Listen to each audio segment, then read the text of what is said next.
রাষ্ট্রীয় বা প্রশাসনিক যে লুটপাট বা আর্থিক দুর্নীতি এগুলো বন্ধ হয়েছে। তো এখন যে সমস্ত সেক্টরগুলোতে আ নৈরাজ্য বিরাজ করছে সেগুলো তো অবশ্যই দেখা হবে। অবশ্যই দেখবেন ইউনূস স্যার অবশ্যই দেখবেন।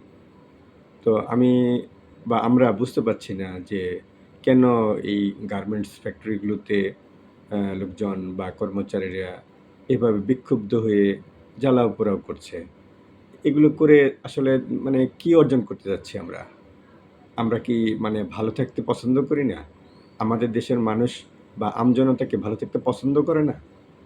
কারা এদেরকে উস্কানি দিচ্ছে? এই উস্কানি বন্ধ না করলে আমাদের দেশের সার্বিক পরিস্থিতি খারাপ হবে। তো যারা এগুলো করছে তারা কি ভালো থাকতে চায় না? নাকি তারা অনেক অর্জন করে নিয়েছে? অনেক টাকা-পয়সা লুটপাটের মাধ্যমে অনেক অর্জন করে নিয়েছে। তারা অনেকদিন বসে, বসে খেতে পারবে। আর শ্রমিকদের ব্যাপারে তো সমাধান করা যাবে আলোচনার মাধ্যমে এবং আলোচনার মাধ্যমেই সমাধান করা যাবে এবং সমাধান হবে ইনশাল্লাহ। সুতরাং এইগুলোতে নৈরাজ্য সৃষ্টি না করে সহযোগিতা করুন। দেশ গঠনে সহযোগিতা করুন।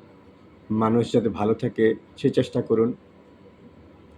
ওকে আগে রাষ্ট্র ছিল একটা দলের। এখন রাষ্ট্র জনগণের।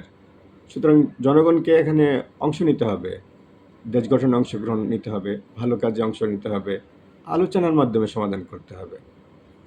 ধন্যবাদ।